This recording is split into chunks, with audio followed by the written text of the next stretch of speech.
This happened not even a month ago. I'm a senior in high school, and I've lived in Nevada my whole life. There's not a whole lot to do here, but one thing my friends and I have always been into is urban exploring. We'd search for forgotten places, abandoned buildings, old service tunnels, dead malls, anything that felt off limits or lost in time. We weren't vandals or anything like that. It wasn't about breaking things or doing anything illegal. It was all about the atmosphere, the vibe. The one guy in our group who always found the weirdest places was Elias. He was kind of the quiet, mysterious type. Elias would show up with locations none of us had heard of before. Half the time, I didn't even ask how he found them.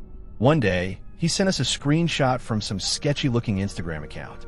Low follower count, blurry photos, a comment section full of cryptic messages and creepy emojis. The caption on the post he showed us just said something like, "Dozens of abandoned mine shafts in the Mojave Desert, if you know where to look." Apparently, Elias had messaged the account and got some rough coordinates. And that's all it took. He was hooked. By Saturday, he was already planning a trip. It was me, Elias, and our other friend Marcus. I had a Wrangler that could handle the desert roads, so we piled in and headed out. No real address, just a pin drop in the middle of the Mojave. We turned off the main highway half an hour before we even got close, and the road we were on by then barely qualified as a trail. Dirt, rocks, and desert brush surrounded us. There were no signs, no buildings, no landmarks, just open nothingness. I kept checking my phone, even though I knew we didn't have service. Marcus sat in the back getting more and more annoyed. He kept saying Elias had been tricked by a troll account. Elias insisted we were close, so we kept looking. Just when we were about to give up, Marcus pointed to something off to the right. At first, it looked like part of the landscape, but as we got closer, we saw it. A half-collapsed wooden structure built into the side of a slope. One side looked caved in, but you could still make out a dark opening behind the old support beams. It wasn't massive, but it was definitely man-made. Definitely a mine shaft. Elias didn't say a word. He just dropped a pin on his map and turned to Marcus with a smug look. "Told you." Marcus rolled his eyes, but even I had to admit, it was wild that we'd found something this remote. I parked the Jeep on a flat patch nearby. We climbed out, geared up, and walked toward the entrance. Up close, it looked even sketchier. Elias tossed a rock into the dark. We waited. Clang, clang, clang. Then silence. It was deep. "Fallen there and you're not coming out," Elias muttered. We started our descent. Luckily, the shaft wasn't vertical. It sloped down steeply, but not enough to require ropes. The ground beneath us was soft, uneven, and littered with debris. Old wooden beams lined parts of the walls, surprisingly sturdy despite their age. The deeper we went, the colder it got, and the quieter it became. Eventually, the shaft leveled out and opened into a wider tunnel that branched in a few directions. Wooden supports stood every few yards. Rusted rail tracks ran along the floor, mostly buried under dust and sand. Scraps of metal and wood were scattered everywhere. It smelled stale and dry. Not rotten, just ancient. Elias led us down one tunnel. We weren't looking for anything in particular, just exploring. There wasn't much left to find. Whatever had once been valuable had long been taken. Then we heard it, a dragging sound. Faint, but definitely real. We froze. It echoed softly from deeper within the tunnel. Marcus held up his hand and flicked off his flashlight. We followed. Now we stood in complete darkness, listening. Clang. There was again, a sound like metal or wood being dragged across the stone floor. Closer, but slow. We stood there barely breathing. No one dared to speak. Then, Marcus's flashlight flicked on for a split second. He cursed and shut it off again. The dragging stopped. Complete silence. And then, a loud metallic clang, followed by a scream that didn't even sound human. It was raw and guttural, like something from a nightmare. We ran. We didn't think. We didn't look back. Just sprinted for the way we came.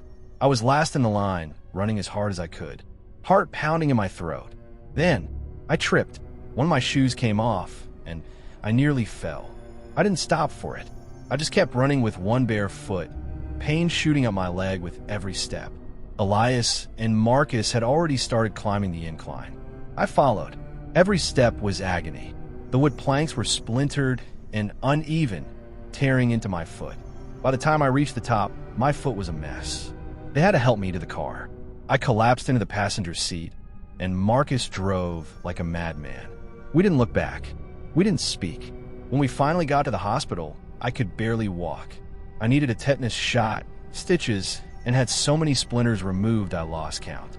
A few days later, Marcus realized he had dropped his wallet near the shaft, probably when helping me into the car. He asked if we could go back, just to the entrance. Absolutely not inside. We drove back out with a GPS pin. The wallet was nowhere to be found, but my shoe was there, sitting near the mouth of the shaft. I limped over and picked it up and froze. It was tore apart, not just scratched, torn. There were teeth marks in it, literal bite marks. Whole chunks of it were missing. We didn't stay long. None of us can explain what we saw or what we heard. Maybe it was a person, but if it was, how did they survive out there with no food, no light, no water? Elias tried messaging that Instagram account again. No reply. It'll be a long time, if ever, before I do any more urban exploring in the desert. I've always been a rugged kind of guy. Camping, fishing, hiking. That's what I call a vacation, not some fancy trip to a resort or cruise. My girlfriend, Lena, shared that same passion for the outdoors. It was one of the biggest reasons we hit it off in the first place. A couple weeks back, Lena and I decided to do something a little different. We figured, why not the desert? We'd done the usual. Mountains, forests, lakes, but neither of us had ever really experienced the vast, open silence of the desert. The kind of stillness that swallows sound and stretches forever in every direction. It felt like something we had to try at least once. One of the big draws was stargazing. Ever since we started dating, we'd take late-night drives just to lie on the hood of the truck and watch the stars. Out there, miles away from city lights, the skies would be wide open and undisturbed, perfect for watching the cosmos. I found a camping area online that was remote, but still legal. No bathrooms, no power, just fire rings and open ground. Sounded perfect. We loaded up the truck with all our gear and hit the road early Friday morning. The last hour of driving was rough. A dirt road that stretched out endlessly, not a single house or sign of life in sight. Honestly, that's what made it feel like an adventure. When we got to the spot, it was late afternoon. Not another soul around. We set up camp and spent the first couple of nights exactly how we imagined. Warm days, cool nights, a few drinks by the fire, sharing a joint now, and then lying back and watching stars in silence. But both nights, we heard something strange. It wasn't close, just far off in the distance. A low, drawn-out sound that was hard to place, like a howl or a moan, but not quite human either. Lena looked at me the first time and whispered, "You heard that, right?" I nodded, but tried to play it off. Probably a coyote or a mountain lion, I told her. She bought it, kind of. Same thing happened the second night. Same time, too. We chalked it up to desert wildlife. But then came the third night. I woke up to soft crunching sounds, footsteps, slow, steady, right outside the tent. I held my breath. This wasn't an animal. It was too methodical, too human. I didn't move. I wanted to grab the flashlight and wake Lena, but I was frozen. My chest was tight and my muscles locked. The steps stopped just a few feet away from the tent. Silence. Total silence. Then I heard it. A faint flick, like a lighter. A soft orange glow lit up part of the tent fabric, a few feet off to the right. Whoever was held the flame steady, then started waving it in slow, deliberate motions. I stared, wide-eyed, not daring to breathe. The flames suddenly grew brighter, way brighter. It looked like they'd lit something, like a torch maybe. Then, they dropped it. I heard it thump against the dirt, and instantly, the side of the tent burst into light. The heat came fast, way faster than you'd ever expect. The fire spread in seconds. That's what finally snapped me out of it. I grabbed Lena and shouted for her to get up. She was on her feet in a second. We both started throwing our gear out of the tent. She grabbed a water jug and dumped it on the flames while I stomped on anything still burning. Eventually, we got it out, but the tent was ruined. I grabbed my flashlight and scanned the area like a maniac, but there was no one. Not a single soul in sight. Lena was already packing what was left of our gear. I helped, and we started walking fast, half jogging, toward where we thought the truck was. The desert looked different at night. No landmarks, no clear direction. We were guessing. Then, 10 minutes in, we heard it again. That same distant howl from before. But this time it didn't stop. It just kept going, long, tortured, almost like something in pain. Then another one joined in, then another. 3, 4, maybe more, screams echoing in the night. They were coming from behind us. I didn't say a word. I just grabbed Lena's arm and we ran. By some miracle, we found the truck. Threw everything in the back. I floored it down the dirt road, trying not to flip the thing in the dark. We didn't slow down until we hit pavement. Lena was shaking but silent. I was no better. We called the police the moment we had a signal. I think about that night a lot. What would have happened if I hadn't woken up? If that flame had caught faster? If we hadn't found the truck? I don't know who or what was out there that night, but something wanted us gone, and it almost got its wish. This is important context for what I'm about to tell you, so I'll start here. I've always been a little suspicious of my mom's past.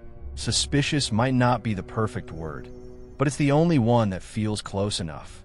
Her name is Isabel, and she was born in Mexico, somewhere in a northern border town, and she spent her childhood there before moving to the States alone to attend college. The rest, as they say, is history. She found work here, met my dad, and settled into a life in the U.S. But there's always been something hidden about her. I don't know much about her life before she came here, and I'm beginning to realize that's probably intentional. She avoids it completely. If you ask about her hometown or childhood, she either makes a joke or changes the subject. Growing up, my dad told me it was due to childhood trauma, something better left alone. And for years, I believed that.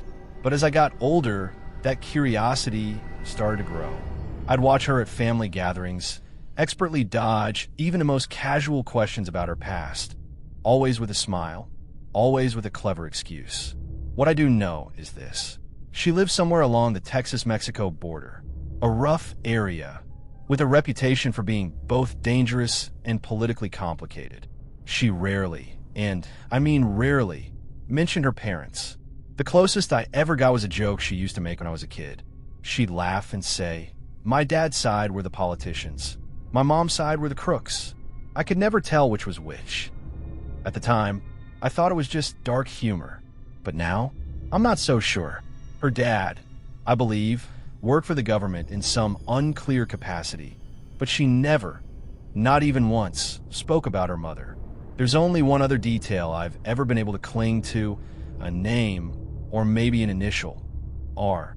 One night, when I was maybe 10 or 11, I woke up to use the bathroom, and as I passed the living room, I heard my mom talking in a very low voice. It was all in Spanish, which I couldn't understand, but I heard her repeat the name R several times. Not like she was speaking to someone, more like she was talking about them. The room was completely dark. I couldn't see her, just hear her voice in the quiet.